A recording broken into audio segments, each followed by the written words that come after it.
Free Cheese, episode 425. I'm your Joe Dix, joined by Matt Sellner. Hello. Mark Augustiniak. What's up?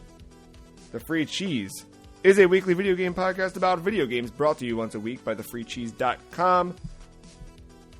Weird week this week, but a fun one nonetheless. We're going to talk about the Wu-Tang Clan and mobile games that you can play today. But before that, what is the last game you sat down and whoops, I didn't mean to beat that, but I beat that? While you think, I will tell you that for me it was Musha, which was just added to the Sega Genesis collection on Switch. And as I perused that catalog, I turned on Musha, and then whoops, I beat Musha. Very good game, by the way. Heard of that? Musha is in the Aleste series. Ah, that Musha. Mm-hmm. Coincidentally, I did also beat GG Aleste 1 last night just for fun. But like that first night the Genesis and the 64 stuff dropped, I jumped in, saw they had Musha, and said, I'll play this. Didn't mean to get all the way to the end, but I did. Probably Carrion for me during that launch thing, the launch period during Xbox, because the games that I got, that trio of games I mentioned before that I got at launch did not show up day one. They came like a couple days later, so I had the Game Pass library at hand, and as much as I was having fun with that game, I don't think I beat it in one sitting, but I definitely didn't expect to beat it in the second sitting, and it happened. Yeah, those are the best kind of games, because like some of them, most times when I feel like I sit down and play a game, I'm like, you kind of know when you're going to get there, and then when it just kind of happens. Mark? Yeah, like recently I'm not too sure. Like I want to say Spookware, but that game is also not finished, and I kind of knew. Well, I guess I didn't know like how much of it was available, because you can see what's ahead, but I didn't know if I had to just like maybe unlock it through progression, or it's actually just not available no matter what. So I learned nearly 3 hours later that, oh, I'm done. Okay. I guess I'll have to come back later. But I think the first Hotline Miami, I was so excited about it, and then before I knew it, I was like, oh shit, I beat the whole thing in one night. And didn't even realize it. Yeah, those will fly by too. That's a fun one too, because of just how fast it is. You're moving, and then when it's over, you're like, man, I barreled through that. I kind of want to do that again. That was the thing too. Then I flipped to the other Genesis. Yeah, exactly. Well, that one has replayability with the masks and stuff, but yeah. I like beating video games, it turns out. It's a fun thing to do. I feel like so often we just play stuff that never gets finished, and that's our fault and the developer's fault, because they build games you can't finish anymore. But one game I did finish, and you finished, is Control by Remedy Games, out in 2019. Is that correct? Yes. Why are we talking about Control? We're talking about Control because it made our top 5 in Game of the Year that year.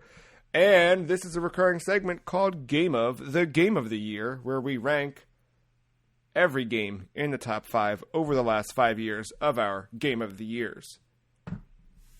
Only a couple more weeks, and then I don't have to define what this segment is anymore. And then this will all be just a distant memory. But for now, we need to figure out where Control goes on this list. And to do so, Mark, tell us why you love Control. I think as Remedy goes on and keeps developing games, like I feel like each one kind of, I mean, obviously you learn from their previous, but I don't know, they feel better. They feel, I don't know, it's like they're starting to like find like a good a good footing. Not that they were bad before, but like you can just kind of see how they kind of taken notes from each game and kind of put it into this one a little bit. Not just in terms of like storytelling, but like even gameplay and like being able to keep that simple yet fun yet hard all at the same time, complex and challenging in some ways with the fights you run into and whatever. I really enjoy that. I love how they handled this world. I love how to me it's an interesting character, an interesting setting, and it was kind of like the Quantum Break kind of did it, but I feel like this one took it more to the forefront of like, hey, these games are kind of a shared universe.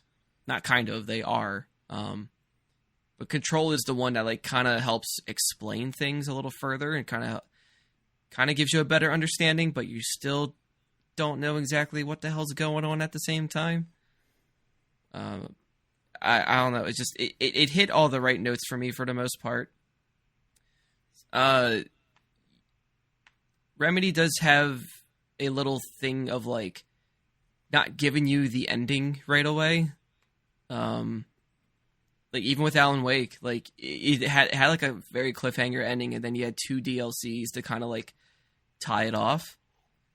And then I know Control kind of has a lackluster ending, and it's like, what? All right, that's it. And then you had to wait for DLC to like make it all more interesting. So I'm sure if you jumped into it now and post DLC, I'm sure you're gonna have a better overall experience. But I know like when it first came out, that was a bit of an issue. But I don't know. Like I like that she's like Jesse Faden is a character that has like cool like telekinesis powers. You can just throw shit at people at any time, like chunks of a wall or any furniture around you or other enemies at other people. The guns are so like original and neat, and how you like upgrade those and modify those. And excuse you, gun. That's right. It's even better, right? It transforms into different types, and then depending on your playstyle, you know, you can adapt to that or have it adapt to you rather. And then like going through this the old house and being part of that barrow had like a cool like retro X-Files-y like thing going on. I don't know, just all about it. I really enjoyed the gameplay of that one. Even though the story was like kind of bleh like towards the end, I still liked it overall. Like just I like how it wasn't fully in your face. Like, yeah, you were there for one thing, but all the other things that you were doing in between to get to that main point, I think are far more interesting. And having to deal with all that, I think I enjoy that way. It's definitely like enjoying a journey more than a destination type of game. And I usually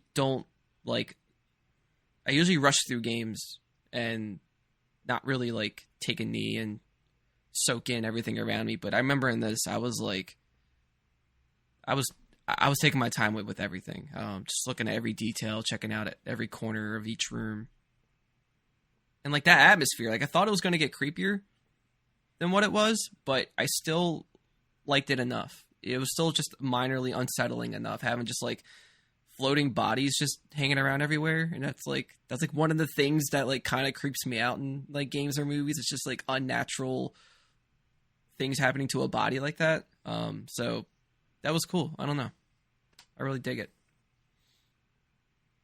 Matt, I remember you were very vocally impressed by the in-game, and Mark, you as well, but the in-game world building and narrative and the little short movies and things that they kind of like spliced in. Like I remember you specifically combing through in-game ephemera to just dive into that world and get to know that world. Is that the biggest strength for Control for you, or when you look back on Control, what's your strongest memory? Is probably that world building. I mean, from the moment you kind of step foot into the old house, or what turns out to be the old house, and like Jessie has this like voice talking to her that you might think is a monologue, but turns out it's like it ends up turning out as not very early on. Actually, it might be right away. I can't remember. But like from that initial like cutscene to like you seeing the mysterious janitor like not very long in,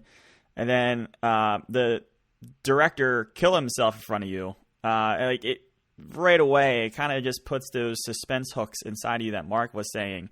And it's true. It takes it maybe a step or two farther, but like it reminds me of a game like Gone Home, where like it's not a horror game, but like it definitely wants you to kind of think that a horror element's going to come or a jump scare or something. And there's a couple moments like in Gone Home where there's the lightning strike when you turn on the light or whatever. But yeah, no, it walks that fine line of suspense, horror, action, and like you said, the world building. I'm said it multiple times on here, but like I'm not the person to pick up collectibles I'm not the person to read through all the collectibles unless I'm like heavily invested in the world. And this was one of those games where I was like, every document I found was like, all right, what are we gonna learn this time? And then I with the combat, I echo what Mark said. There's not much to add there. No, I've been doing that in Fatal Frame this week, where you're finding things and just like, I want to read it and I want to get immersed in what weird stuff's happening on this mountain, what people are finding, the notes behind, and Control did that, I think, excellently. Like, you didn't have to, but if you did, you just got so much more out of that world and what I think the larger implications of their universe. Yeah, for me, it was the superpowers and the gun, having just kind of the freedom to choose what playstyle you wanted when you wanted it. But also, I just think telekinesis and flying are two of the coolest things you can do, generally speaking. Like, in real life, whenever I've been able to do either, I think it's been rad. So to do that in a video game, it's kind of cool too. And the way you pull the wall off and throw it at somebody, like in that slow, gradual build where she slowly unlocks her powers, I thought was awesome. That's my lasting memory of that. It's just the way it felt to play and be Jesse. To that end, where do we put Control on our ranking list?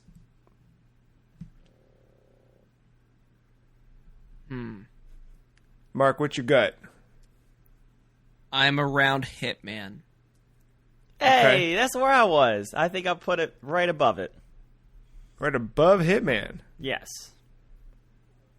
Okay. Mark, does it go above Devil May Cry 5? I don't know about that. Okay. I'm not taking that fight. Like, No, I agree. I was like, had I haven't done the DLC, and I wanted to play through Alan Wake first before getting to the Control DLC. I mean, I did not yeah. play the Alan Wake DLC because I, too, wanted to go through Alan Wake beforehand. I did play Foundation. It was fine. It was more... That was like the more challenge mode one, right? It wasn't challenge mode. I mean, it was story-based.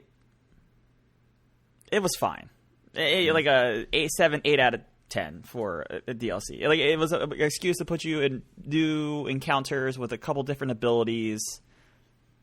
I think it did tie up one loose end from the main story, but it wasn't even like a major loose end, in my opinion.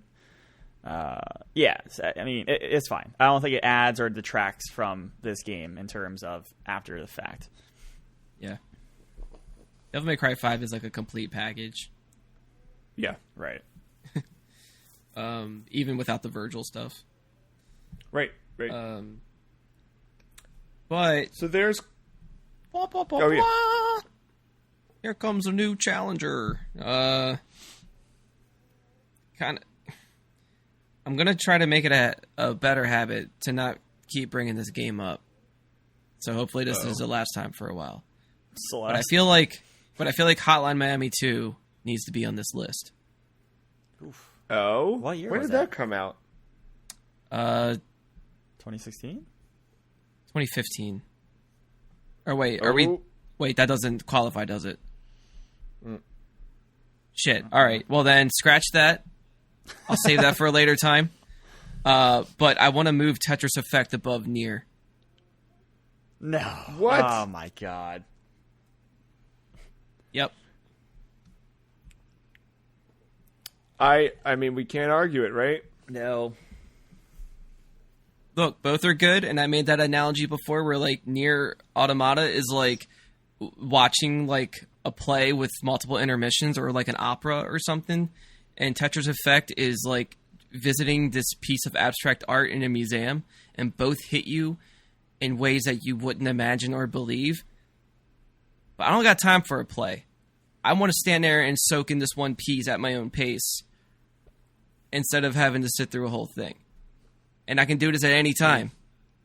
I don't have, it's just, it's simple enough to enjoy whenever. And I think that is a part that really stands out to me, as well as it's a little more effective to me than Nier.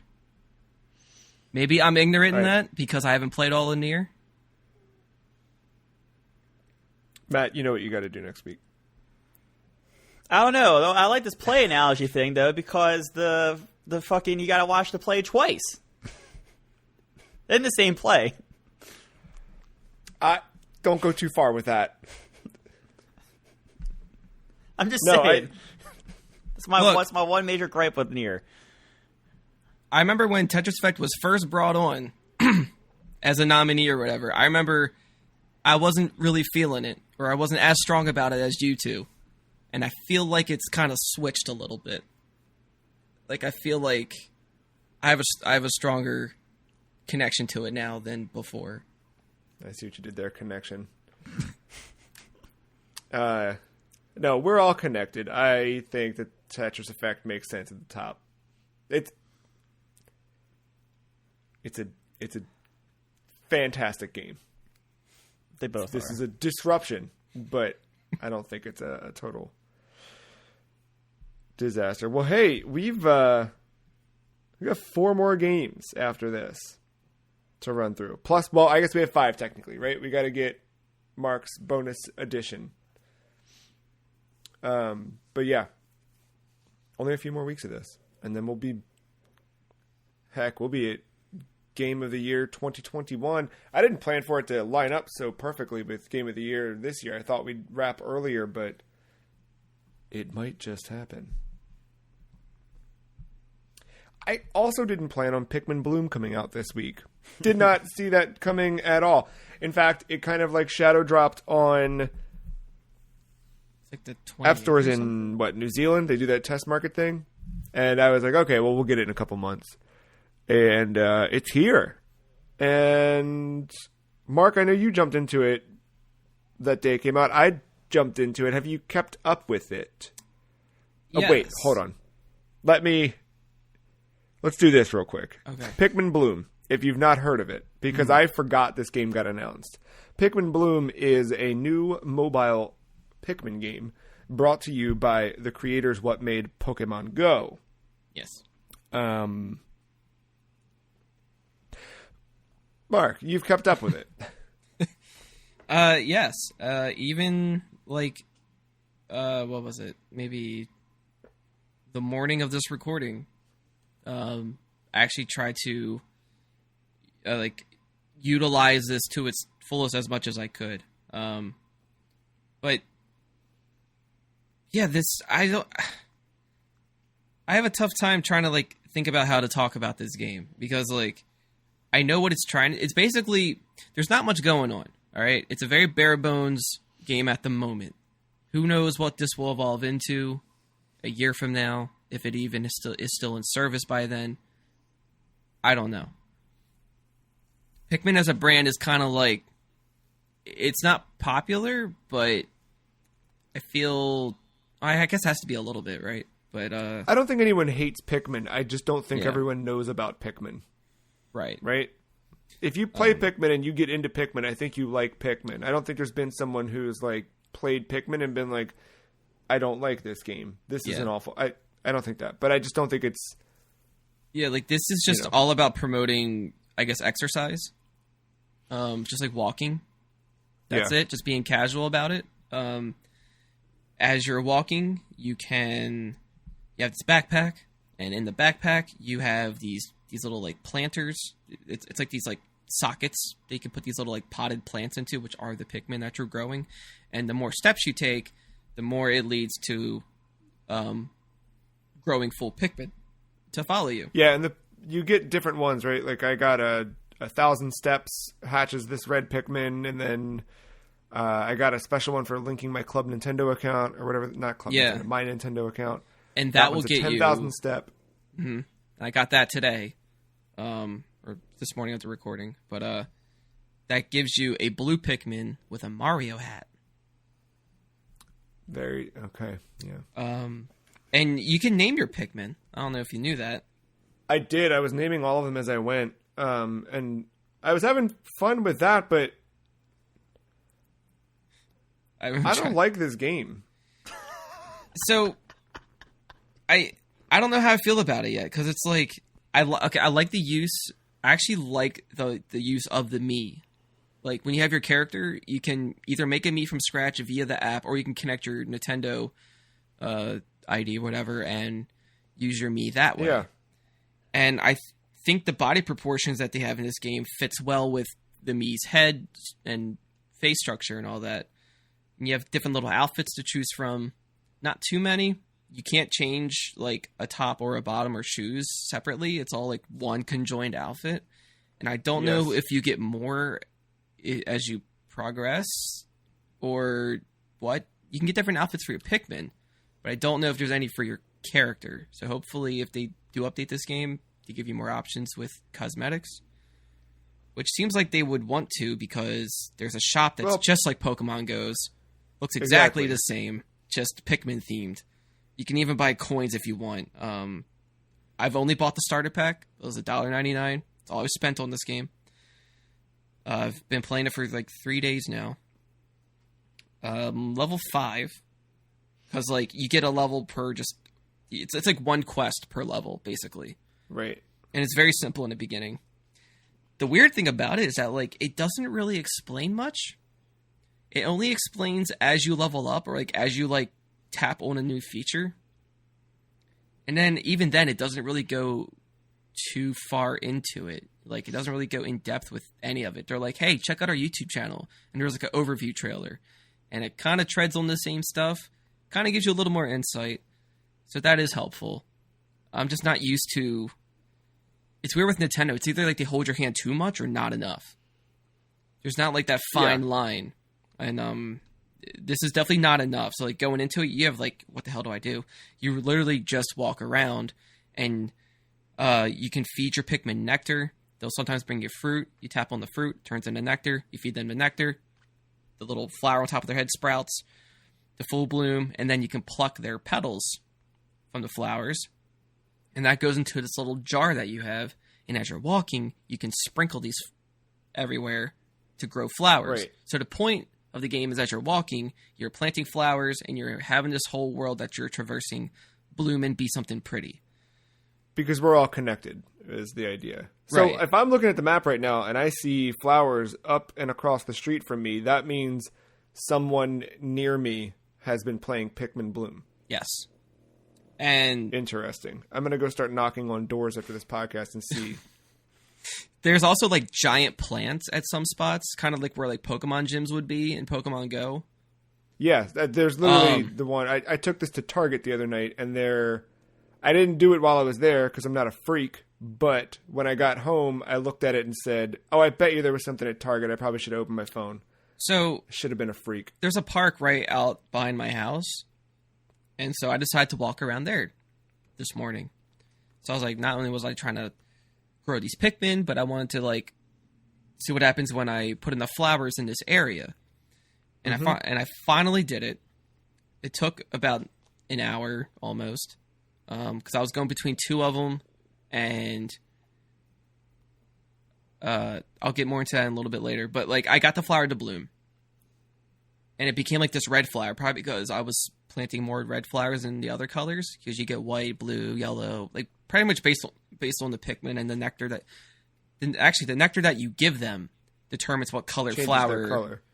Yeah, but like as you're planting the flowers as you're walking, that's also boosting the time to grow your Pikmin, so they'll grow faster as you're walking and planting flowers. And all it just did was just sprout a big red flower, and there was nothing else I could do with it.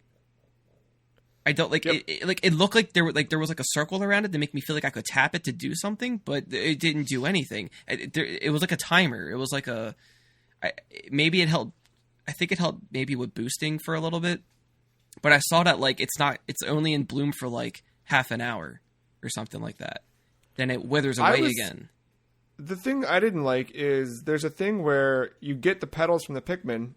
So my little Pikmin here named Croissant, it says I've got 1 out of 6 petals collected. So the other night I kept feeding him. So also, just for the listener and for Matt who hasn't played this, in case you were worried they didn't incorporate the Pokemon Go ball throwing technique, you throw the nectar at the Pikmin, and that's they still got that. Yeah, if you just hold it too, they'll just jump up and grab it, like maniacs. Oh, there he goes. Wait.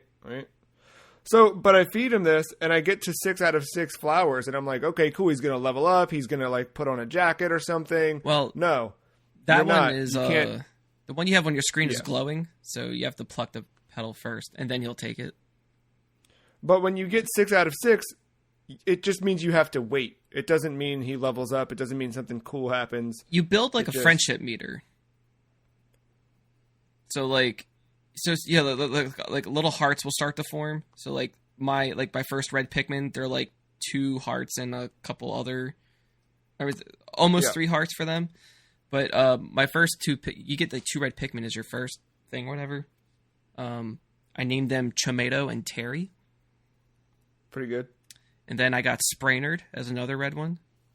Pretty good. The blue one I named Blario because he has the Mario hat. And then I finally got a yellow one, and I named him Dooley. Also pretty good. And yeah.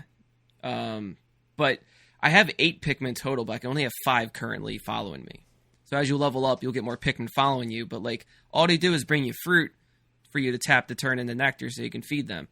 So it's like that's the whole game basically. And then like it is a very casual game, and there's nothing wrong with that. But like it is also it's kind of charming in a way though, because like it'll let you know like, hey, it's going to rain soon. Like bring an umbrella. Like it's trying to like kind of look out for you in a way. I do like all of those things, but but that's it. The fact that it's like so adamant about like, hey, we're going to run in the background and we're going to use your location nonstop and blah, blah, blah. Like I've noticed that it does like it is syncing from the health app on iPhone to at least pull in steps taken and things like that. Yeah. But I wish it was like a lot more passive, because again, I was harsh when I said I'm not a freak, because y'all know I'm an idiot. But I mean, and I did open this in Target. I don't want to act like I'm not cool and wouldn't take my phone out in Target. It's just I was on a mission in Target. I didn't have time to pull out my phone and whatever. But as I was standing in the 16-person long line at self-checkout, listening to the kids behind... Side note, listening to 2 college-aged students talk about a notification that indecent exposure had happened on a college campus, and then not getting the reaction from the other kid. So the kid said, you know what that is? It's like when someone pees out of a car window or like flashes somebody. And the other kid said, oh, dude, that's so sick. And that was the conversation behind me. Followed by when I went to go check out the other kid, those 2 kids, they couldn't be separated because they're, 2 college-aged kids that can't have independence. So they go to the same self-checkout thing, and the one kid says, hey, bro, do you want me to just ring your stuff up for you and you can Venmo me later? And the other kid said, no, dude, all I've got is my mom's credit card. My parents will know that I went to Target. And there was that. Anyway, I had my phone out while I was listening to them talk about someone streaking on campus or whatever the heck they were doing. And it was, again, it's too interactive. I understand that it's a video game, but I would like it better if it were like a step app or something like that I checked in with and I'm like, oh, sick. Look, I hatched all these Pikmin. You know what I mean? Or whatever the heck. Yeah, and where I just don't have time to. Did you have it to where like it asks you how your date was? Say date Yeah, or day? those Day. little things are neat. Yeah, Like like it makes you pick a picture, like happy face or sad face, or like a neutral face, and then you can add like a photo, so you can kind of like catalog your day. So it's like it's trying to be like a weird scrapbook, like pedometer thing, and I don't know. I guess this is trying to make walking not as boring or something. But so yeah. Can I chime in here? What is the point? Okay, so you are going around, you are collecting these Pikmin, and you are planting them. What are you doing with Pikmin? Because in a traditional Pikmin game, I'm a Pikmin enthusiast after playing Pikmin 3 demo. You send the Pikmin onto missions and attack people and maneuver around the world. What is like cool? So you collect them. What do you do with Pikmin? Because like in Pokemon Go, right? Like, yeah, you're collecting Pokemon, you're leveling them up or whatever. But like at least like I could go to a gym or go and do like a raid and get a legendary Pokemon battling with the Pokemon I've collected, trained, whatever. So what is the I guess the purpose? You get new ones from CVS Pharmacy. I know that. they do have like a raid equivalent. It's not as exciting, but you can find like these giant mushrooms, and you can send your Pikmin all together to like attack that. And there's that. Apparently, if you level up later, you can send them on expeditions to where like they can go gather stuff for you, and that takes real time. And from what I saw from like people who were like, I guess beta testing it or whatever, don't do this while driving. Or I mean, if you're in a car, even if you're a passenger, because if you send a Pikmin on expedition while you're on the road, it will take real time for it to get back to you from said road. So somebody apparently sent one out, and it took them like nearly 40 days for it to come back to them. That's cool. I like that a lot. And you fly out of state, see how long it takes for them to come back. Yeah, and yeah, that would be fun. I could see this as being a gateway for people who aren't familiar with Pikmin. But at the same time, they need to add that Pikmin has a dark side. And that needs to be exposed this is all about here. Friendship and planting flowers. Yeah, like you're using these Pikmin. You are creating the army to sacrifice to fight other creatures and to gather things so you can survive and whatever. That's usually what the point of Pikmin is that. And like you don't see any of that here. There's no creatures, there's no threat. Pikmin has threats. And I was hoping the raids would involve with something like that. Like, oh, here comes a creature, like we all gotta destroy it so it stops eating the flowers, or it's like, what's the point of all these Pikmin if they're not gonna go away? You know, like what do you do with when you have like 1,000 Pikmin? What do you do with that? I don't know. Send Professor Oak for some candy. Yes, exactly. And then I noticed something because like I had all these questions before actually like trying to utilize this thing. And then when I finally went out to like the rec center like park by me, I felt weird. I know this game is supposed to promote like going around walking or whatever.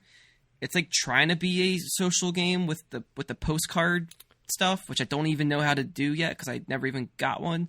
But apparently that's like a thing you can send to friends.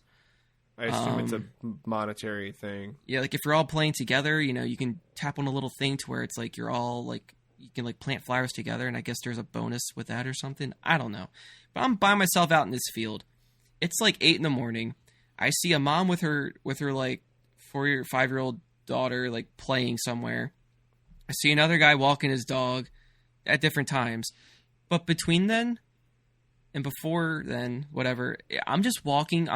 It's just me out here in this field that's by a neighborhood. Everybody can see me. I'm surrounded by houses. I'm just in this giant field, pacing, looking like I'm waiting for a drug deal or some shit, because I'm just in like, you know, just a hoodie and jeans and my hat, just wearing all black, just looking at my phone the entire time, going between these two giant plants that I'm trying to sprout and whatever.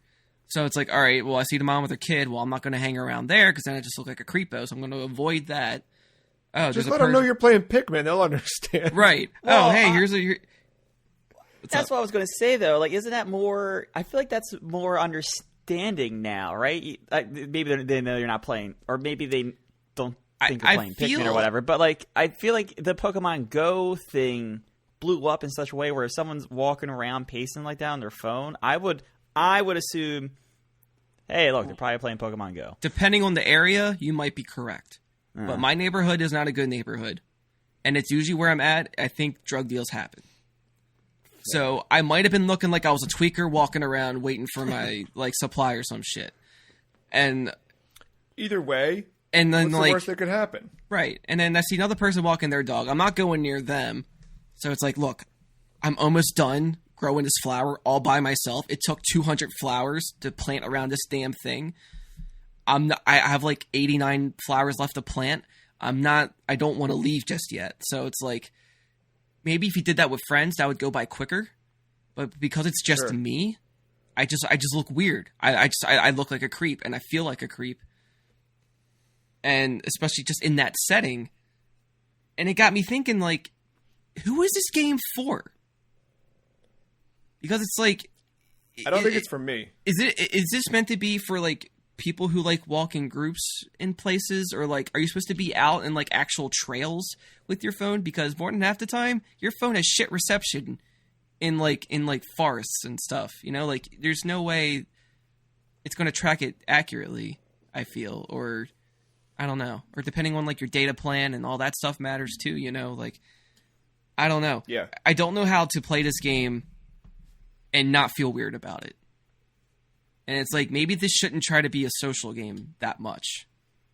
Because especially it's not right now in the early stages, it's not catching on like Pokemon. Like, Pokemon blew up like day one, you know? This is not that. I'm the only person in my neighborhood playing this game. And I was not going to have a trail of flowers leading back to my house. So I had to turn that shit off before I got there. Because I don't want somebody like player 2 saying, oh, this is where they came from. This is where they walked around. This is where they went back. Like, there's a lot of problems here. And it's like, I don't know how to play this and not feel like a creep. So it's like, that's honestly my question. Like, maybe this works better in Japan or something, where it's like, maybe it's a little nicer to be outside and around other people. Generally, like a city is probably a good answer for this, right? Like where you're already walking. Yeah. And it's like, I don't have a dog or a pet to walk, so I just look even weirder. You know, like if I had a dog, that'd make more sense, right? Like I'm getting a walk, dog's getting a walk. This makes a little more sense. It's convenient. People aren't going to think twice about me because I am taking care of something. When I'm walking a dog, I've got to walk the dog, and I've got to carry a poop bag, and like I don't have my phone out when I'm doing. You know what I mean? Like Poopman. I need to focus on dog and walking and traffic and whatever. Where I feel like the passive thing makes more sense for this. I don't know. I think it's an interesting concept. I think that it probably works well in a city. I like Pikmin a lot, but this is not what I go to Pikmin for, which is fine. Use the IP however you want to use it. But yeah, this is, I don't know. I feel like I should delete these flowers, right? You can. all these. I mean, I'm just going to keep whatever I have there. I don't know how much longer. I mean, the only flowers I have are at my house. So I don't know if that looks weird. I mean, what's the worst? Someone's going to walk up and say, found the Pikmin players. I see you have flowers. Yeah, I mean, found the Pikmin players. Yeah. Yeah. I mean, if you have a stalker, at least you know they play Pikmin. But yeah, I don't know. Like, I don't know who this game is. I don't know what they're trying to do with this game. Maybe it shouldn't have come out yet. I don't know. It feels unfinished. I think it's neat. It's just weird as a sequel to Pokemon Go, right? Trying to be. They have the Harry Potter game as well. And they have... Oh, right. Their first game, what was it called? Starts with an I. Ingress. That's it. Right. So that they all are basically the same thing. Right. You know, like... just walking around doing shit. But, like, I don't know... Yeah, like, I don't even know what other games could benefit from this type of style. Like, do you think there's a game that actually could actually make sense with this and not make you feel weird about it? Miitomo. No, I mean, I think this works. I just think the way that we've played it so far does not make sense for how this game's meant to be played. I think that's the problem, right? Like, we're not playing in an ideal geographical location. Yeah, here's the thing. Here's the benefit of it. The other night, I considered, instead of driving, walking to Target. But I was like, it's 9 o'clock at night. I don't want to be out for too long. I want to go up and get back. So I didn't. But it encouraged me, like Pokemon Go encouraged me, to just go walk somewhere instead. And that was I think that's the one weird thing about this, right? Is the original conception about Pikmin is that Pikmin were around you everywhere, right? Like, that was where they're these little microscopic things in your garden and in your whatever and inside of little soda bottles. It would have made sense as a Pokemon Go-esque thing where you're wandering through the world with AR open, finding Pikmin in the world.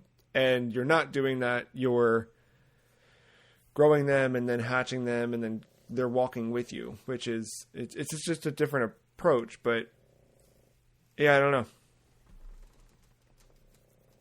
I didn't delete it yet, so that says something. But I'm with you. I don't know. I think you're into it a little more than I am, but I also think that we agree. Like, I don't know what to do with this long term. Yeah, like I just wanted to see everything that I could do before deciding to delete it, I guess. Try to take advantage of everything it has to offer, which isn't much, but I don't know what happens as you level up. I don't know if that unlocks more things or if there's anything hidden with that I don't know about yet. Because they're not saying much, so it's like I have no idea.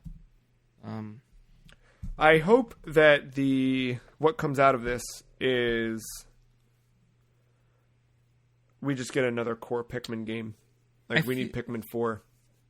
Yeah. Though now I'm thinking about it, I kind of feel like, in a weird way, probably not fond of, but I feel like a weird Metal Gear spinoff could work. Yeah, where something like that, it's similar to Ingress, probably, where you're just taking over bases and everything's just about infiltration to some degree. Yeah, and you could do something like geocaching or something and build that into the app or whatever. Like, there's neat ideas you could do with geolocation, and there's neat ideas I've seen implemented in games that didn't necessarily have the IP backing to make them as popular or strong as they could have been. But yeah, there's cool things you could do. Chow Garden. Yeah, right? Why not? Walk, hatch the eggs, or I think it's 2 out of 2 weeks we've talked about a Chow Garden spin-off game. That makes all the sense. And depending on where you go regionally, you'll get different things that make your chows transform the same way that feeding them a bear did that in the right? Yeah. If there's a way where it could actually track what type of fitness stuff you're doing or whatever, that would actually determine the stats of it. Kind of like the Digimon Vital Bracelet type thing. Yeah, I think something like that where there's something passive that feeds into this, which, to its credit, Pikmin Bloom did. I hadn't touched it and I opened it up and it was you walked a bunch of steps. And it picked up on that because I have it syncing with that. But yeah, anyway. I hate to kill your dream of that, but when Metal Gear Solid 5 came out, it was right before a launch of an iPhone with a new operating system. And when Metal Gear Solid launched, they had a companion app, which was quite nice because there was a thing in the game where you could send out your troops you were fultoning away or whatever out to missions that would gain supplies for your base and whatever. And you could track that from your phone, which actually came in handy from time to time. But when new iOS came out, new app didn't work, and brand new splash screen when you launched Metal Gear Solid 5 said, hey, companion app not available for new iOS. And that splash screen stayed there indefinitely. So, all right, well then, replace Metal Gear with Castlevania, and we're all just different monsters with our own castles. Still Konami, that's the problem. Yeah. I remember like there were some cool implementations of Nier on the PlayStation Vita, where like with Mod Nation Racers, you would get special helmets or carts. I forgot about Nier, not spelled Nier. Yeah, there's an actual word that means like close by, and that one there were some neat things they did with that with that on Vita, but yeah, I don't know. We'll see. I'm curious if Pikmin Bloom sticks around at all. If it actually blooms. Yes. One thing that did stick around is a persistent rumor that has now been basically confirmed by multiple sources. Project Shaolin is now confirmed as a third-person action RPG with co-op for up to 4 players. It's being developed by a third-party studio, but published by Microsoft as a first-party Xbox Game Studios game. The project will feature a soundtrack by Wu-Tang Clan. Now, reportedly, negotiations are still in talks for this. Wu-Tang's not fully signed on, but the idea is that this is what the project is. So in the last couple weeks, I guess maybe end of September is when we first heard about this one, but we had a Radiohead Kid Amnesia video game to coincide with the upcoming re-release of Kid A, I guess. And now we've got Project Shaolin coming down the pipeline. What other music artist or group would make an interesting video game? Well, this is my answer. But you just had the other one that was announced as State of Play. I forget the band, at KCPR or whatever. It's like OFK. That was that. Yeah, that's it. Sure. But it was that episodic adventure game. That was all in that art, in like an art style. So that's another example of this.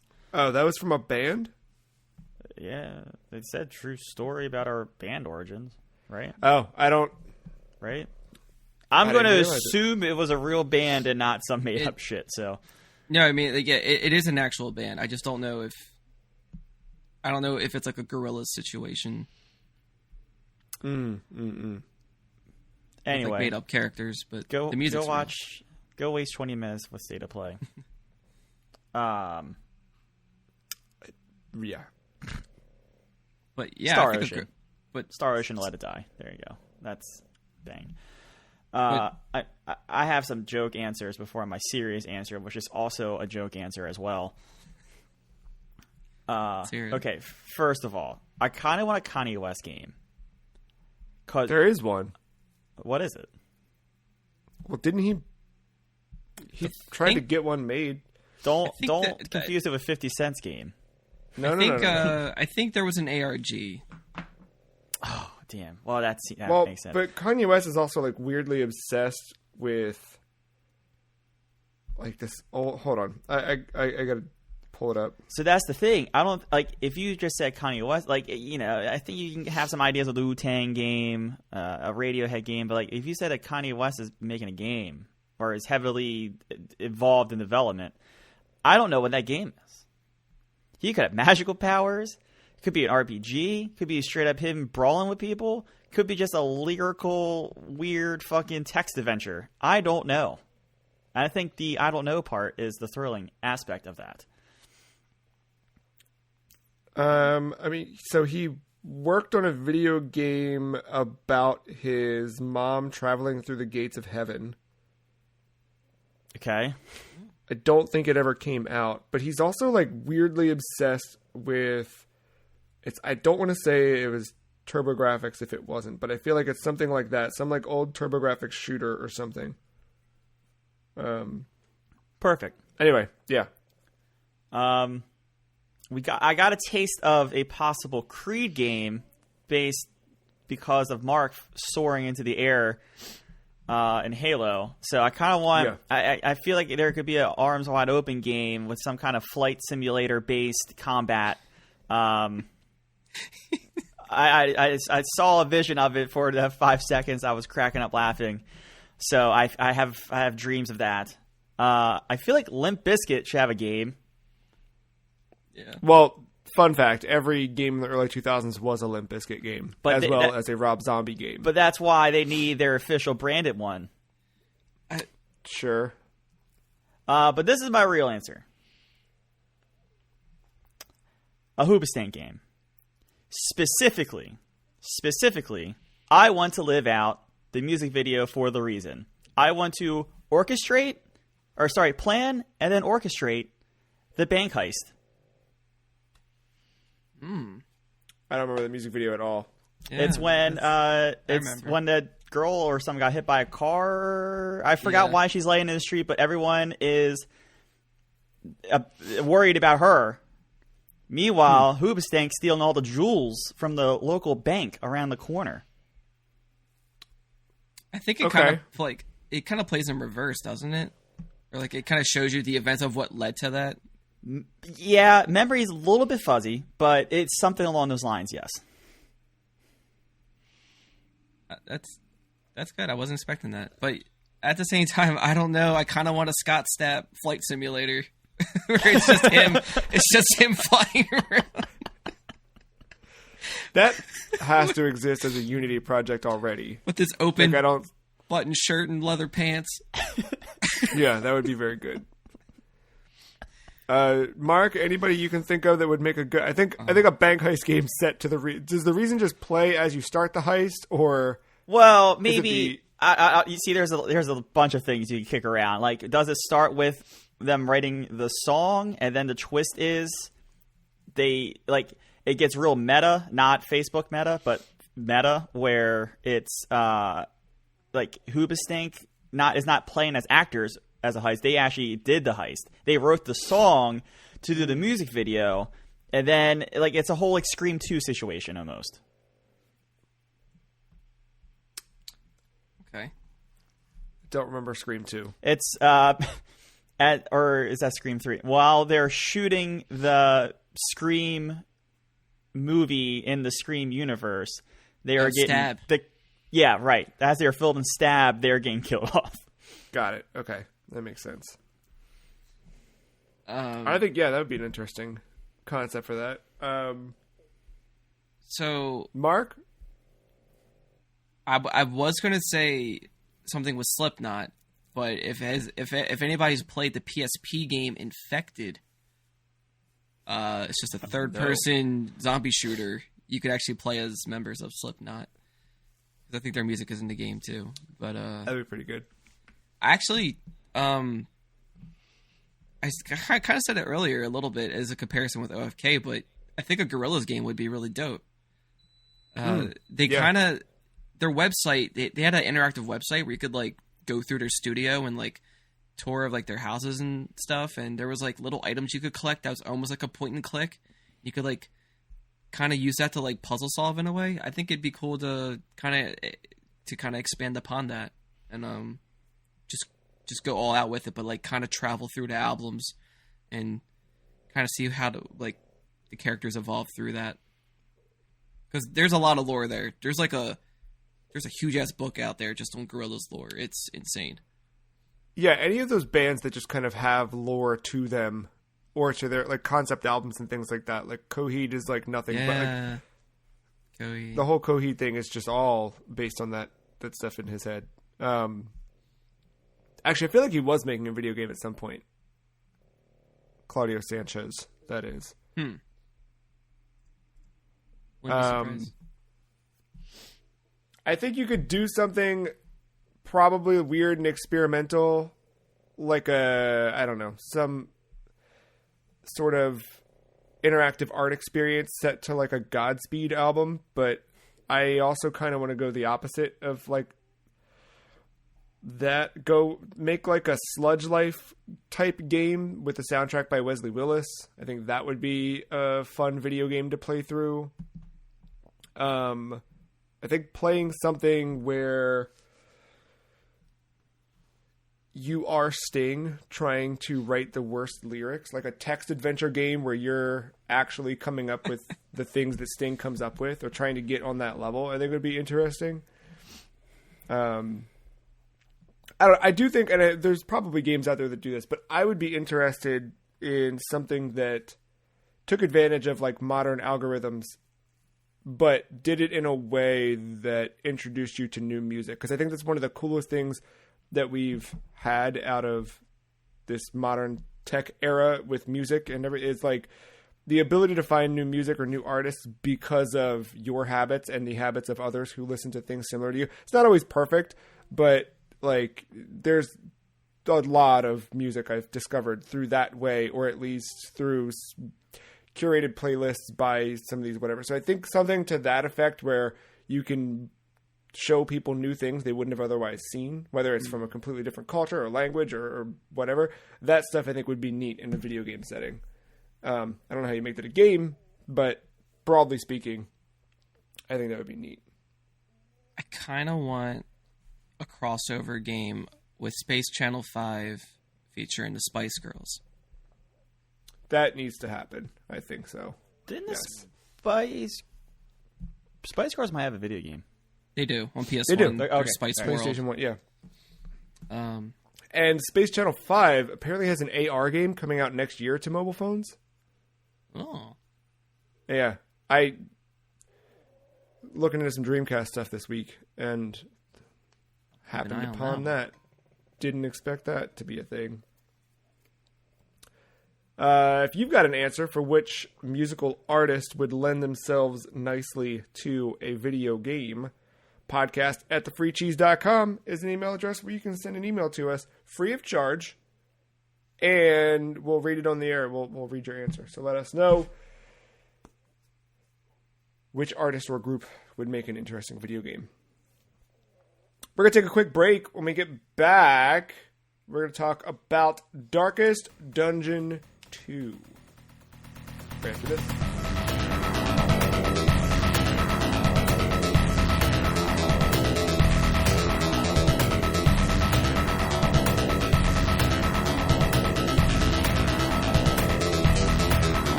Before we get to Darkest Dungeon 2, it's that time. It's that time. It's been a while. It's probably been a very long while. I don't remember the last time we did one. I should have checked, but we're going to do a quick lightning round. Lightning round for the listeners who haven't heard before is quick. One choice or the other. And then, you guys answer on the fly, and then we move on. You ready? Are you ready to party? Let's party. All right. Werewolves or vampires? Werewolves. Vampires. Midnight Hunt or Crimson Vow? Midnight Hunt. Crimson Vow. Game Boy Horror or Virtual Boo? Oh, Game Boy Horror. I don't know the context, in full disclosure. I'm going to do a Virtual Boo. Those were Lugu devices. Okay, there. Elvira or Crypt Keeper? Crypt Keeper. Crypt Keeper. The Ring or Grudge? The Ring. Yeah, The Ring. Scott Stapp or Sting? Scott Stapp. with arms wide open as well. Resident Evil or Biohazard? Resident Evil. Yeah, Resident Evil. Biohazard hits too close to home right now. Well, there's your lightning round. Quick little Halloween's edition for you. Halloween now behind us, but forever in our hearts. Our hearts. Well, I got a whole Darkest wait. Dungeon 2. I got a surprise lightning round. 50-hour RPG or roguelike. Ooh.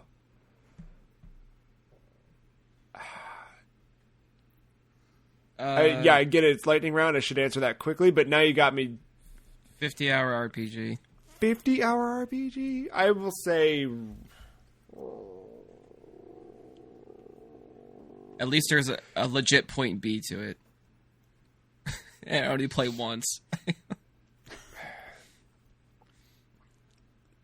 50-hour RPG because I do like the sense of completing something. I love a roguelike, but I kind of only have time in my life for one roguelike, right? Like Spelunky 2 has been that for a while now.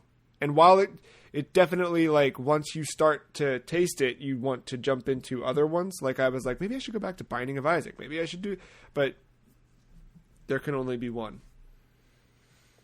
Well, with that being said, may I recommend Darkest Dungeon 1 as I explain Darkest Dungeon 2. Darkest Dungeon 2.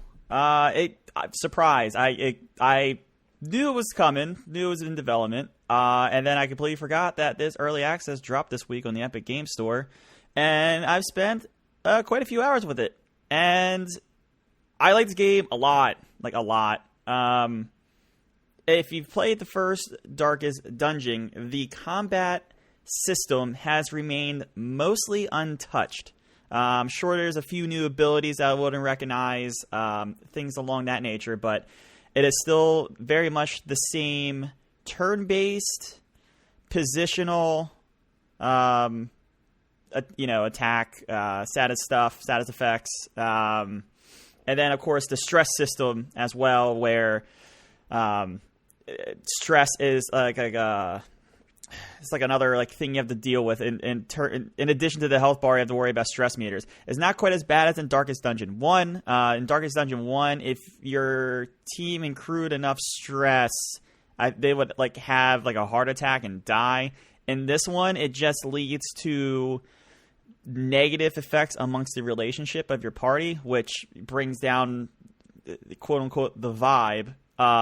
And leads to other status ailments that affect you and your run. And I say run because while Darkest Dungeon 1 was very much a long RPG with permadeath elements to your party and things along that nature, this is a roguelike.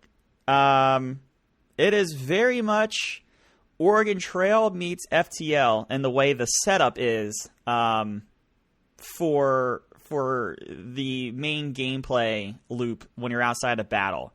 So you will in the first Darkest Dungeon, you start off with a party, but you grew it. You would go back to the inn after you would traverse through different caverns, caves, layers, that kind of thing, kind of accomplish your objective or pull out of it. That would have bad effects, but you could pull out of it if you needed to if things were getting real bad. But you would go back to the inn, and you usually, like, once you kind of got going, you would cycle out your party as other ones would heal up or de-stress out. And there was different things depending on the class. Like, some would need to go to a church to relax. Some would need to go to, like, a bar. Some would go to a brothel. There was a lot of elements and things with that that you kind of were continuously cycling out your party members and trying to, build and prevent permadeath, because once a party member died, they were gone for good. This one, though, it is, like I said, roguelike. So at the very start, you start off traveling on a stagecoach. You press W to go, and first stop is like your chapter select. So I actually got to the last boss on my first run in this game of that chapter, and I'm assuming if I would have beat them, I would have then unlocked like the second chapter or whatever. But you pick your chapter, and then the next stop is like what I assume is like an inn. Or no, it's a crossroads, sorry. And it's where like the drifters are. And those are the people that will join your party. And then you select your party mates. You go, you kind of get to one little like resource area where you're kind of randomly given like your first bits of equipment, health, combat items, stuff for your stagecoach, whatever. And then you're thrown into it, and it's very much FTL. Not as much pathing through the stars, but like you'll go and there's like a fork in the road. There could be 2 or 3. And sometimes you know what the next, like what the end point is. Sometimes you don't, and it's unknown. Also, with scouting the road, like if a blue road most likely has an enemy encounter to it along the path that might end in another enemy encounter, or a yellow road is fairly safe. Like a probably safe. So you can kind of pick and choose there. But yeah, you just kind of keep going. You'll kind of see like how many, like, I think leagues you are away from the next inn, which is another, like, checkpoint area, and it serves much like the main hub in the first game, where you can kind of quickly revive your party with some items, upgrade your stagecoach, kind of put some buffs for the next, like, area onto your party, that kind of stuff. You move on to the next area, and I think after 4 areas, you get to the last area, and that would be, like, the end of the chapter, or whatever they call it in this game. I'm not sure what they call it. That's pretty much the gameplay loop. There is, like relationships and stuff were formed in the first game, from what if I remember correctly. But, like, in this one, it is very much, because it's a roguelike, like, they have to do it quickly. So they use this system called affinity, and as, like, dependent on, like, the classes and attitude towards one another and kind of character traits, things will kind of automatically start to happen based off, like, actions. And relationships can grow, where, like, someone will automatically, like, repost, say, like, character A and B are, like, in good terms, like, really good terms. If character A got hit by an enemy, character B might step in and either take a block or, like, repost and, like, get a counterattack in. So there's different elements like that. If the two characters are not very friendly with each other, they can give, like, buffs, or not buffs, but, like, negative effects, where, like, someone's attack is down because they don't like being near someone. If you try to heal, like, if character A and B are in bad terms, if character A try to heal character C, character B may be like, nah, they don't need that shit, and, like, deflect the heal away. So it's a lot of managing relationships, as well as the battle, as well as the stress, and all this battle and the going along the way. There's some cool stuff where when you get to, like, the end of the road before your next fork, it can be a battle, there can be, like, a layer, there could be, like, a get to know, like, a character history thing, there could be, like, resources there, like some folks along the road that will trade with you or whatever. And what's interesting is usually your party menu will come up, and, like, usually is at least 2 different options, but you can get up to 4, one thought of each member, and it will kind of tell you, like, their thoughts on the situation. And depending on what you pick, could be a negative effect or a positive effect based on what the other characters are thinking. So, like, every kind of decision like this is impacting these relationships. And even when you're traveling along the road, there's not really much happening on the road itself, but, like, you can kind of see your characters kind of going back and forth a little bit, and sometimes it's good, sometimes it's bad, and you're just kind of hoping that it's all good. I haven't found, like, the best strategy to try to put everyone in the best situation, but, you know, that's kind of what this game is. And I kind of love that when you open this game, right away there's a splash screen that says, Darkest Dungeon is about making the most of a bad situation. It sets up it all up for you right there. So that's very true with this game. Yeah, I was going to ask if it even has an optimum build, or if it's just kind of like everything kind of sucks. You just need to figure out what to do with what sucks. Yeah, it's kind of a lot of that, because as I mentioned, I made it to the final boss on my first run. Haven't made it out of the second area on my later in my last 3 runs. That might be because I was trying different stuff with classes that I thought was going to be better, but ended up not being better. So, and also just bad RNG, all that stuff happens. Like this game very much has that XCOM feel for, like, all right, you're good, a 95% hit. Oh nope, you rolled a 5, and you feel like you get that 3 out of 4 times. I mean, it's very much that. But that's. I think you go into this game knowing that, and I think that splash screen also helps you, like, realize, like, this is going to be brutally difficult, and you be prepared to just kind of go with it. There was one last thing I was going to say about party and stuff. Because it's a roguelike, if you die, you get points into, like, your hero profile. And I don't know if they're going to expand upon this a little bit more after this is out of early access or not. But for right now, all that is, like, as you level up that hero profile, you unlock more classes for you to possibly pick from in the event of whatever. A game over, or if a character dies or whatever. And then it doesn't give you the new items, but it gives you the ability to potentially see new items. So like my first run, I had these crappy meals that healed 10% of health and also gave like a -10 for disease resistance. However, in my second run, because I got to the final boss, I got quite a few levels. I now get items that do truly heal without a negative effect. So like as you kind of go, the run won't necessarily be better, but you have more opportunity almost. And I think I like that a lot in this game, because that was my biggest problem with Darkest Dungeon 1. For me, personally, this game's so brutally hard that, for you to kind of wrap your head around all the systems, it kind of takes 2 or 3 restarts. And sometimes you don't even realize you need to restart until, like, hour 10. And that is very...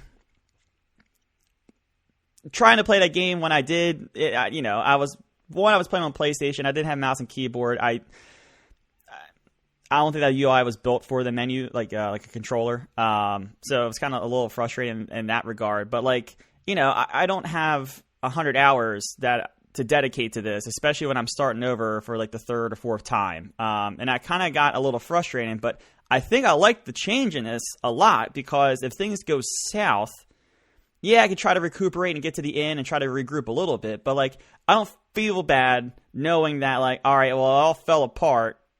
I just started a new run. And I probably got even if I didn't make it out of the second area, I probably got some experience and maybe not get a whole level, but I'm closer to the next level or whatever. So that feeling of always making progress, even on your worst runs, is satisfying in a game that's this brutal.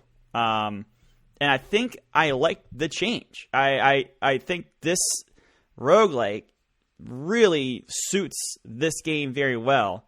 Unless you guys had any questions about the actual game, I was going to ask the question, what other franchises or games do you think could benefit from a shift from this traditional loop or RPG or whatever to a more roguelike approach? Kirby. Okay. All of Kirby's thing is finding abilities, but with it being set and there's 1, 1, 1, 2, 1, 3, 1, 4 all the way through, it's kind of, you could still carry abilities from one to another stage in most cases that you might have a different gameplay experience. But I think if you bake that into the core of a Kirby game, where there's randomly generated maps and randomly generated ability possibilities, that opens Kirby up entirely. Where a single Kirby game could be wholly different for everybody. And I think when you start to think about roguelike stuff where there's so many different combinations of powers and abilities, something like Kirby where, the eggplant run, so to speak, having something like that where there is this weirdness to Kirby, right? I don't know. There's the standard ones, right?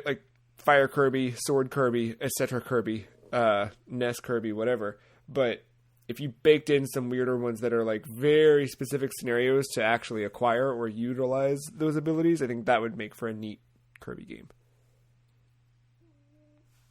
Kind of got 2 answers for this.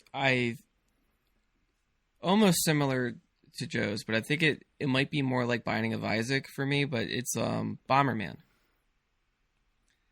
And I thinking instead of just picking a color of a whatever Bomberman, they actually have their own set stats. One might be faster starting out, one might have more bombs, one might have bigger explosions, one might be able to punch, all that stuff. And then throughout the way, you can find power-ups and what have you. But I think that would be a neat, interesting take on that. It's probably not too different from how it already plays, but at least having randomly generated maps or something could add to that. And on top of that, kind of going with that whole thing, even though I feel like Isaac as well kind of took a lot of influence from this, but I would like to see Nintendo try that with Zelda. I would like Breath but it would still kind of look like either Zelda 1 or like A Link to the Past or something. But just going through like a weird, almost endless dungeon type thing with nothing but like, it's just with all the mini bosses in it, but it's all just connected. Call it Dungeon World or something like that. I don't know, but like I could see that happening. But also, no, yeah. No, that would be cool. I was gonna say that just do Zelda Maker already, but that is a different topic. I think with Link though, how you start out, I think that would be neat to like start out with different weapons, and that could determine everything too. Like you could unlock different, usually the weapons that you would get in dungeons, you could unlock as you progress. So like maybe you don't always start with a sword. Maybe you start with like a wand or just bombs or just a shield or just boomerang, you know, like instead of those being secondary weapons, they would be like your primary, and then whatever have you come along the way, you could pick up as well. But yeah, I think that'd be pretty neat. I did think of maybe this wouldn't have the progression part of it, but like a true like rogue type of game. I think Metroid would be really good at that. In the aspect of if you program the game correctly to randomize like the pickups, but also tune the levels to make sure you don't break it. Like if you got like a double jump, like enable double jump, but if you didn't get in the first section, like make sure that's not an issue. I think that'd be a really cool approach to a traditional side-scrolling Metroid game, and it fits perfectly because you always want to strip Metroid of her powers. Right. Maybe she'll learn how to roll finally. I don't know. Anyway, I think there's been some ROM hacks and stuff that do similar-esque things with Metroid and Zelda, actually. Although Zelda's more of like a randomizer, but I think there's some games done quick archives you could probably look up that have people playing through those things. They're pretty fun to watch. Yeah. So that was just another example I thought of. And then just one thing to close out on, and maybe I should have posted this question, but if you guys are thinking something right off the top here, I don't. So like this is one of those weird games where I like this game a lot. I like the franchise. I never got very far into the first game, but I like this franchise a lot. And this one fits more too. I'm talking about this one fits more for me.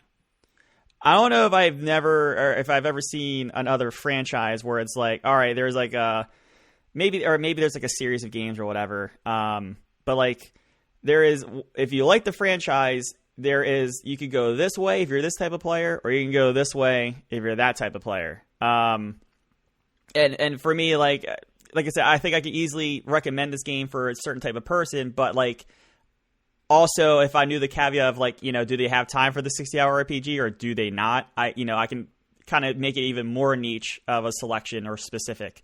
I thinking of Metroid here, maybe Prime or regular side-scrolling Metroid could be another example, I guess. But any others? I would say Resident Evil.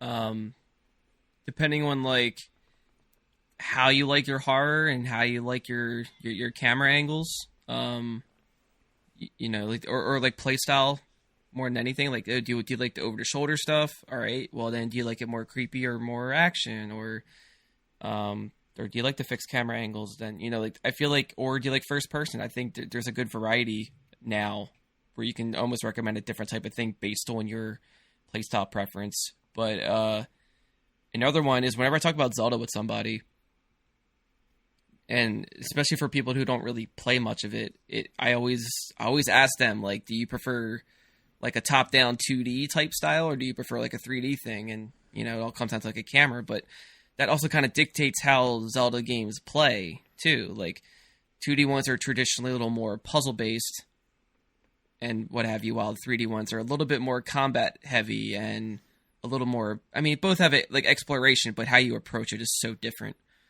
And yeah, I always think that's a good way to figure things out about somebody, and it's a good way to gauge them, especially if like they have motion sickness or something, you know, like another thing to think about when it comes to camera angles. But more so with Zelda, I think it's definitely like this type of play style.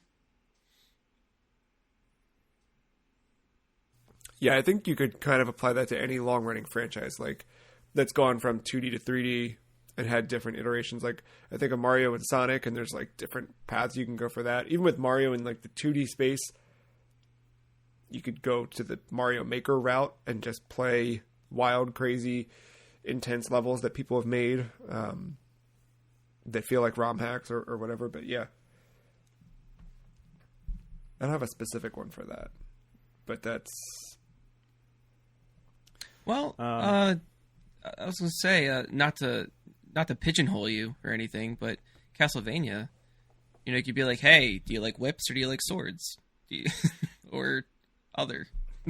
Yeah, and like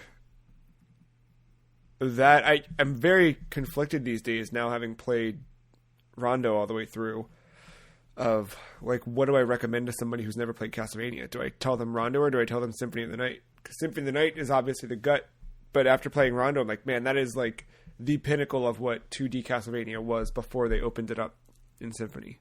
I say play both back to back, probably Rondo first, and then I don't know. Yeah, it's tough. Because like the whip games, they play so differently because it's all about like you just pick up the upgrades as you go and that's it, and then you have a sub weapon, and then like the other ones that are like Symphony, you have such a variety to choose from of how to combat things. Yeah, that's a tough one. And then there are 3D options as well that are their own thing, and I think I still want to go back through some of that PS2 era and play through and see how they feel. But yeah, I'm also I want to pick up Castlevania 64. I've been like, there's a couple of 64 things that now that I've got the CRT hooked back up for the Mister, I've just got the N64 unplugged, but I think it's time to pop that thing in and play a little bit. And I kind of want to play some of those weirder ones I hadn't played. I don't know why I'm thinking about Pac-Man, but it's like, hey, you like arcade or do you like a point and click? That's all you get. Right. That's not true. There's a 3D platformer. Well, should there be, though?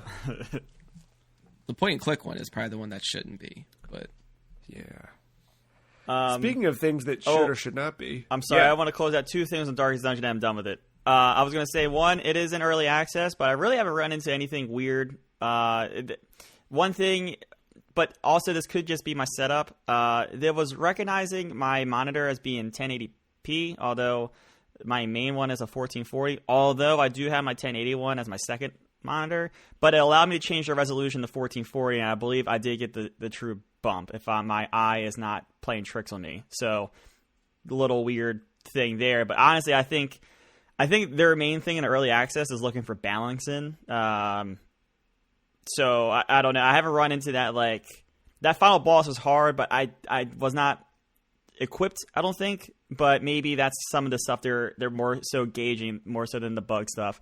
And then the art style, I mean, it's pretty much the same. It definitely looks a little bit prettier this time around. But I love the art style. I love the character design of the enemies and of your own party. Some of the horrific things they think of, especially for their more Lovecraftian enemies, are crazy and cool. And I feel bad killing them because they're so cool to look at.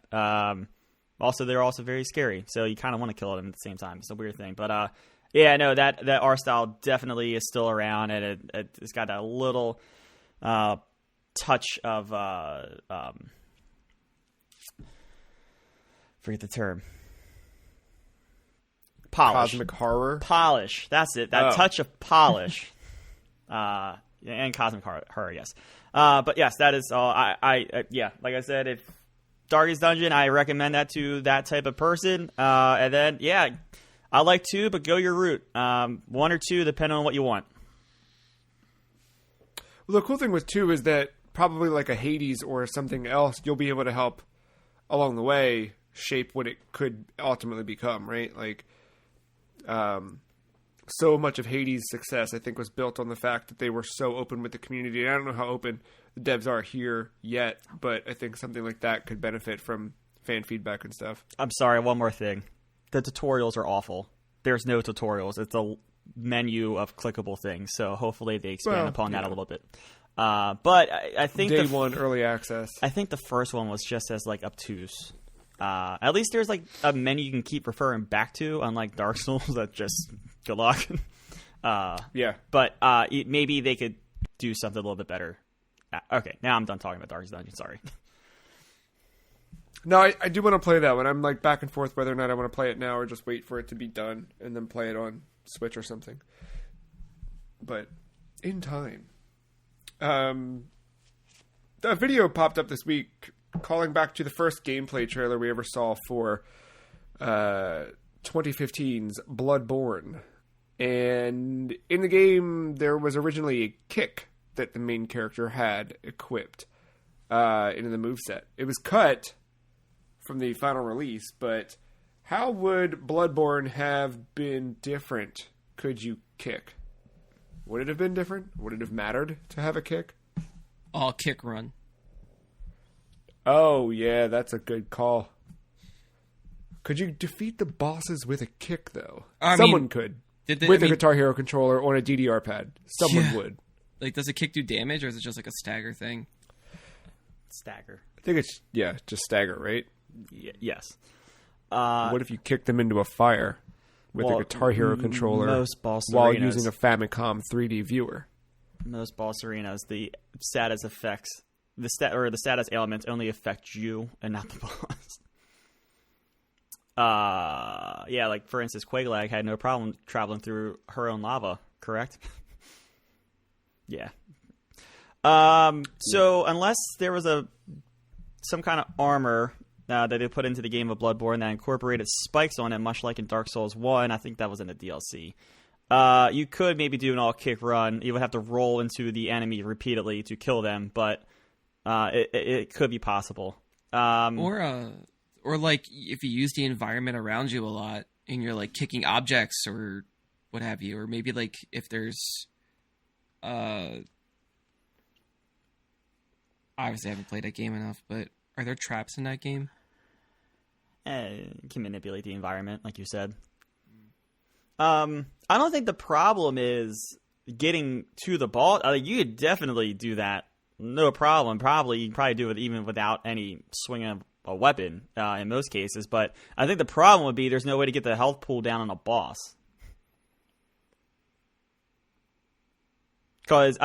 So the kick, I think, was just in there from early on because kick is an option in Dark Souls. It is very much a posture thing. It does not deal any damage.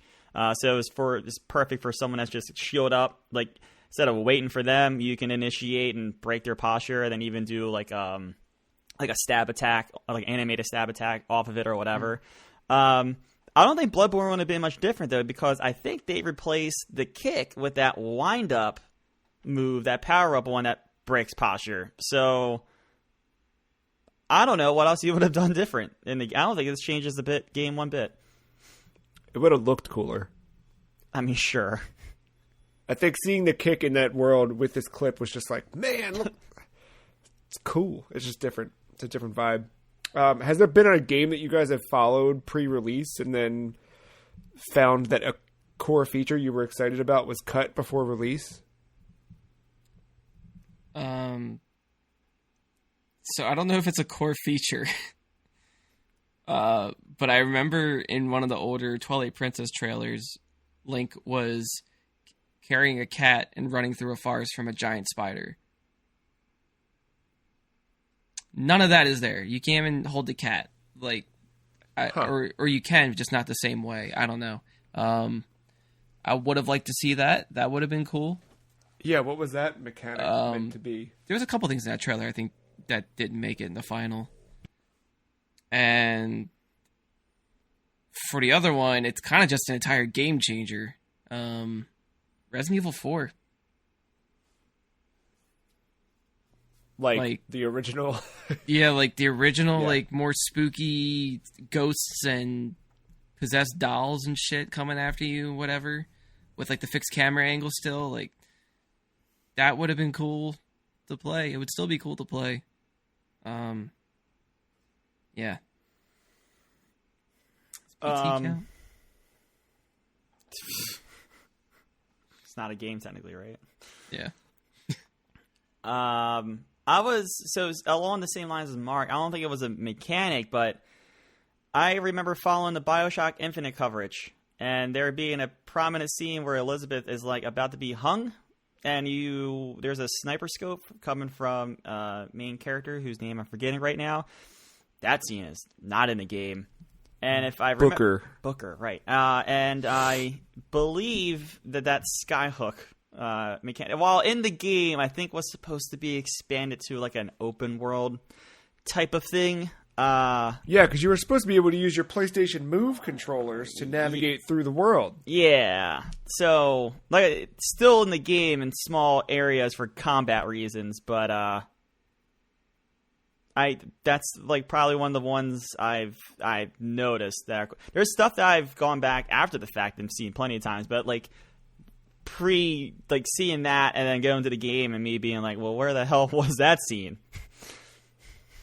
Yeah, there's I think Watch Dogs 1, I think that's like a stuff like that is very obvious. The Killzone 2 trailer from way back when, like those things that just kind of got cut. Oh, Alien. What was the bad one? The first person shooter. The one that had the bad line of code that screwed up everything. Colonial Marines? That's it. Yep. Yeah. That, I mean, there's also, I feel like, old magazines where you just see screenshots of things, of games that were in development, and then they just never had that stuff by the time they released. Like, I remember Borderlands. It was like the hot topic for Game Informer. It was like the cover and everything, and it was supposed to look like realistic, and it was more gritty.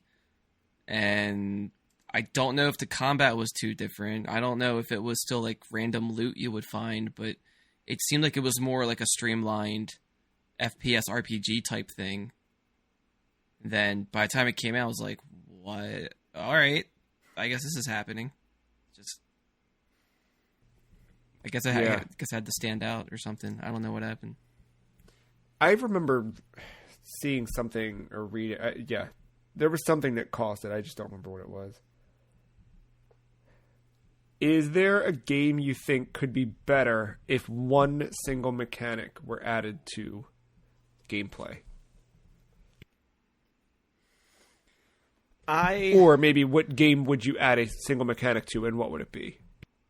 I was always a critic of Horizon Zero Dawn's melee, like human to human combat. I said at the time, like, if they could implement the Arkham system of combat, that'd been great. I think that's a lot for this question, though. I feel like the newer stamina posture bar maybe could have helped that out a little bit. Where, like, if there was, maybe instead of just swinging around that staff or whatever, like, maybe have, like, another weapon or have more shield kind of style combat like you see in I don't want to say Dark Souls or Sekiro because I think they're too different, but like something like a Jedi Fallen Order, something like that. I think that could have helped that. I don't know how much, but probably. Breath of the Wild. Gotta bring it up. Yeah. So still got Zelda on the brain, so I gotta bring it up. Bring back its traditional sword fighting, where, you know, the direction that you held with the sword determined how he would slash and stab. But also, this would probably be the first time in a Zelda game, but make him fight unarmed. Make Link punch. Link doesn't punch. Or kick.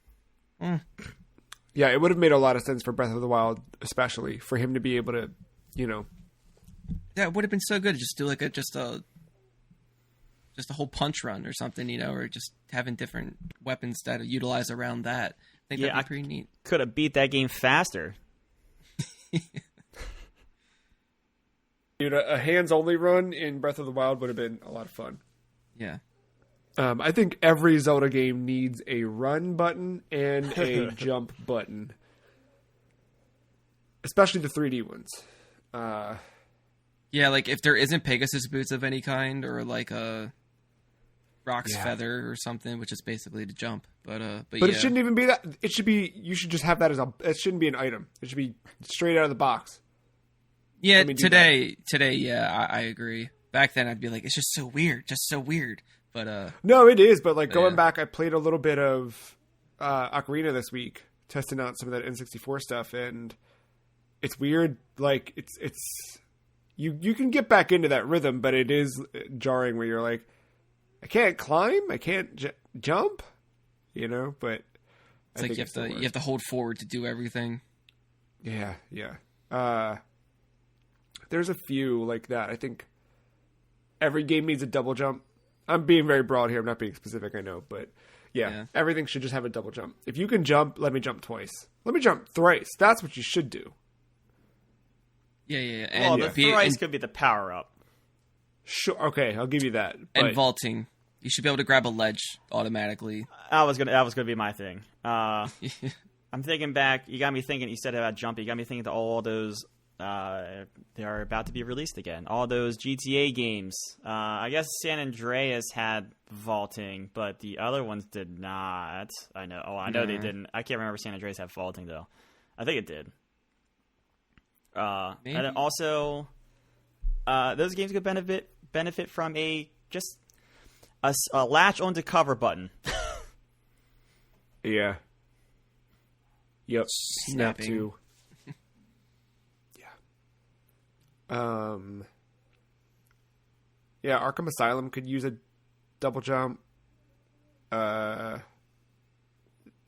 Metroid should use a double jump right from the start. What other games need a double jump? Mario needs a double jump. If Mario had a double jump, would he be Jumpman? Or Double Jumpman? Probably Double Jumpman. All right, I'll take it. I'll take it, and I'll close it. This has been the Free Cheese, episode 425, Double Jumpman. That's it. I'm locking that one in. Have to now. I've now said it. If you like this episode, you can find it and the rest of our episodes over on thefreecheese.com. You can also follow along with our Game of the Year article that is slowly being built in progress.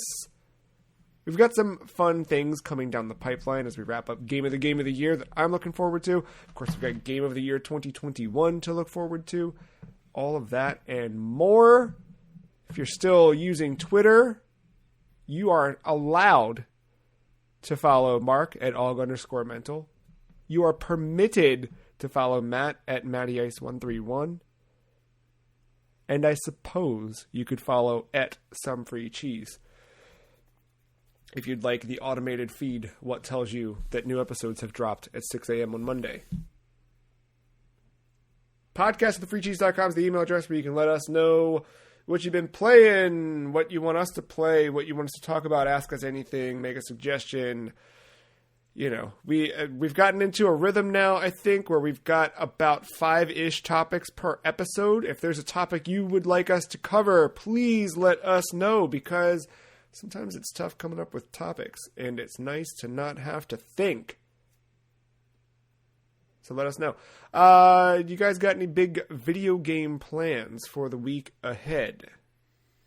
I know Crimson Vow doesn't release for another week and a half, so the magic is still happening, but the new is still a little bit away. Yeah, hot new. I'm dropping $50 on that pre-order thing. Oh yeah, are you getting the draft pre-order or the booster pre-order? The booster one.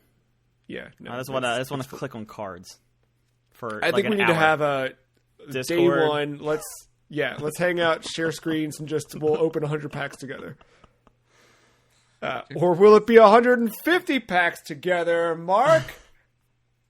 Maybe. We'll see. If I could donate you some gold, I would help you out, because I think I could get another 50 with the amount of gold I have. Yeah. Wait, when does that come out?